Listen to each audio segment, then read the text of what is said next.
all of us as men, since we're all in the 20th and 21st century, are hurting very, very painfully in various parts of our being.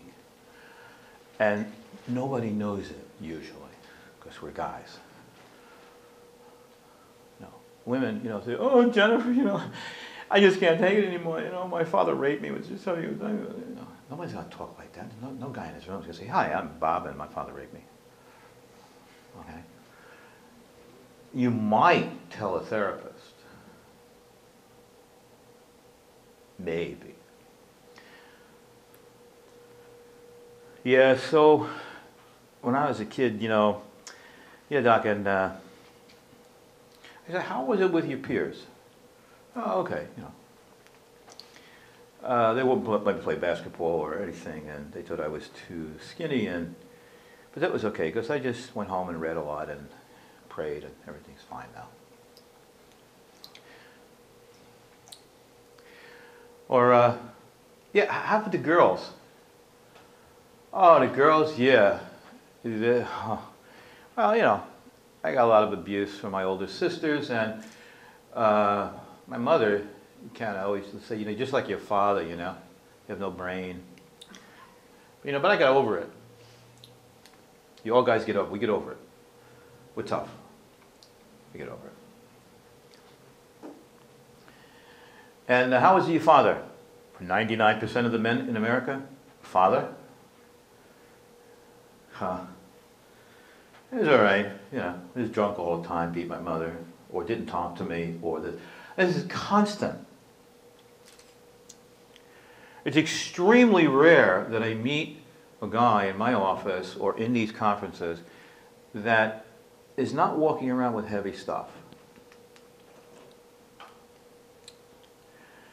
And it all impacts not only how we feel, but also our manhood. I'm going to be talking about manhood today. And it impacts how we relate to the girls. It impacts how confident we are. It impacts a lot of stuff. Do I have a mission in life? Does God really want to use me for powerful things?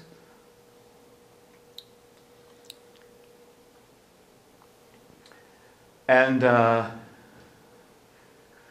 as we're sitting here right now, I'm a member of the International Association for Counterterrorism and Security Professionals, and I can assure you, right now as we're sitting here, Al-Qaeda is penetrating every inch of America, not only with bombs, but with ideologies they're trying to get in. They already got into getting into the school systems and things like this. And these men are passionately committed to evil. They're active, initiative. There's not a passive one among them. They're going all the time.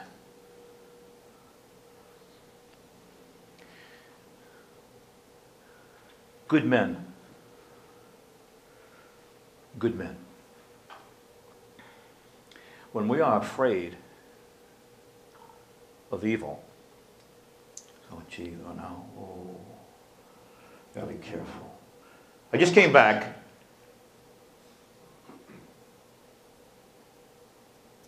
from a 5-day intensive daily course on exorcism and deliverance with bishops and priests around the country. I was invited by my exorcist father, my spiritual father. And what I learned about what's going on in the country, and one of the first things the major exorcist said, he looked around at everybody. He says, most people are afraid of the devil. Brothers, the devil is terrified of you.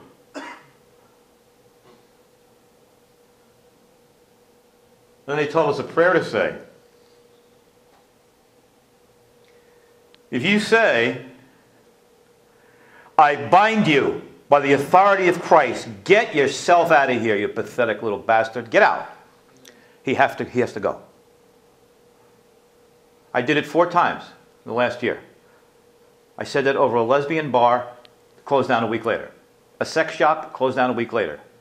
2 bars that were vile and closed down. I said it with a patient recently who was sexually abused by her father for 10 years straight. I told her, say to these thoughts, get the hell out of my head, little creep. by the power of Christ. We have to take authority. We are not afraid of anything. I am not afraid of the devil. Oh, Al-Qaeda's coming. Oh, Obama, the administration. Hail Mary, full of grace. The Lord is with you. Are you listening? I hope you're listening. Our Father, let's pray. And God is going, no, man, this is...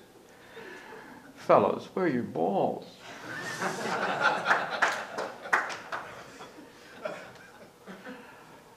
You gonna win, bro.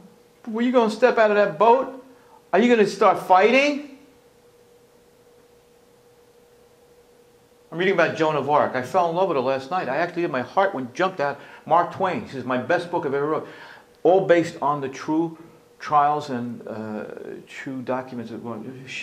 Since the guys were wimps at the time, and the king was wearing women's clothes, and the guys didn't say, well, I don't know, where do you fight? I mean, it's so hopeless. You know, why? What do you do? You know, let's pray. Oh, Mary, full of grace.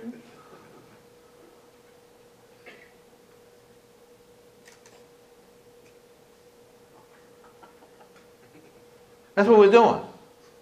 I know you guys ain't doing that.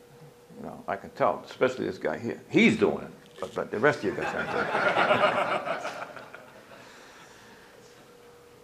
So let's go look at our masculinity and who we are a bit, and then we'll rock and roll. First of all, what I was saying this morning was really more interpersonal with the females.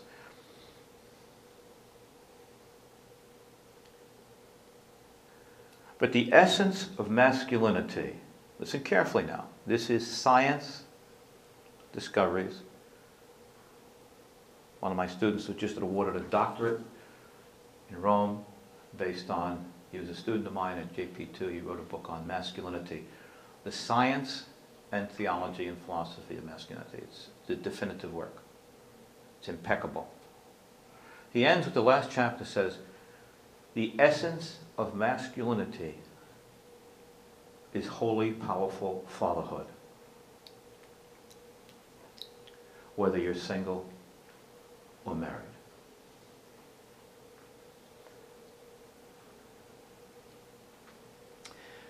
The first principle of military science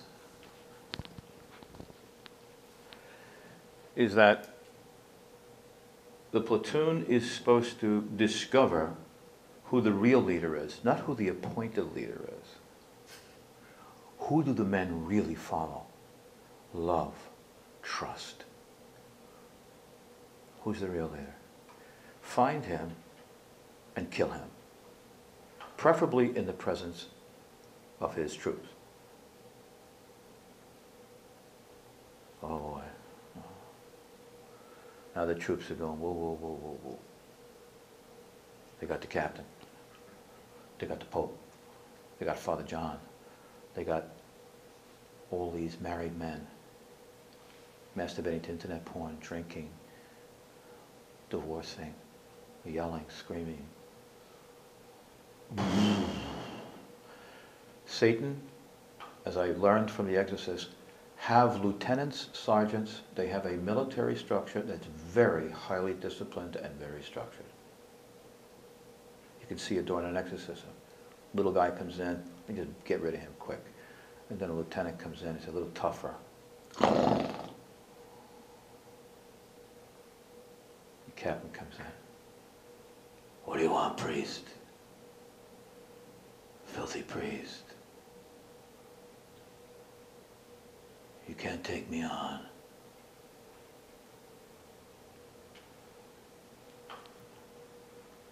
And my spiritual director, who's an exorcist, always says, I forbid them to speak. Shut up! Don't you dare open your mouth again. You understand that? You pathetic little nothing. By the power of Jesus Christ, Mary crushes your filthy head. And they go, we're just invited to an exorcism here by a psychiatrist. It's being done right now in New York. Very rare. But what the exorcism does show us, though, is how hostile, how deceptive these beings are.